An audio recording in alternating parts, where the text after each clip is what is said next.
नाशिक कृषी उत्पन्न बाजार समिती नेहमीच शह-कट-शाहच्या राजकारणासाठी चर्चेत राहिली आहे. त्यामुळे नाशिक कृषी उत्पन्न बाजार समिती ही विकास कमी आणि राजकारणाचा आखाडा जास्त झाली आहे.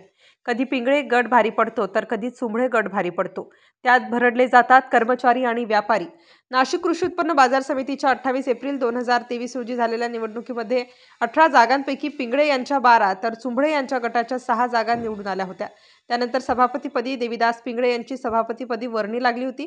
मात्र या दरम्यान पिंगळे यांनी मनमानी पद्धतीने कामकाज सुरू केले. त्यामुळे इतर संचालकांना एकत्र करत माजी सभापती शिवाजी चुंबळे यांनी अविश्वास ठराव दाखल करण्यासाठी प्रयत्न केले आणि त्यात चुंबळे यांना मोठे यश आले.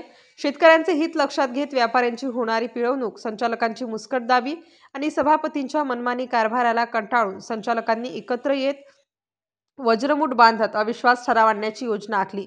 सोमवार दिनांक 3 रोजी जिल्हाधिकारी जलज शर्मा यांच्याकडे 15 संचालकांनी अविश्वास ठराव दाखल करत अविश्वास ठरावाची प्रक्रिया प्रत्यक्षात आणत पिंगळे यांना मोठा धक्का दिला.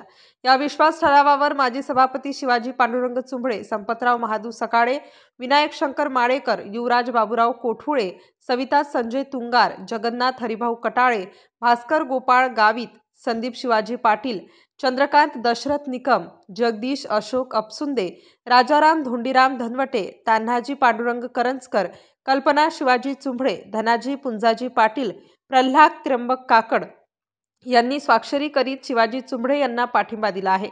त्यामुळे देविदास पिंगळे यांचे राजकीय अस्तित्व धोक्यात आल्याचे बोलले जात आहे. Star news bureau, Nashik.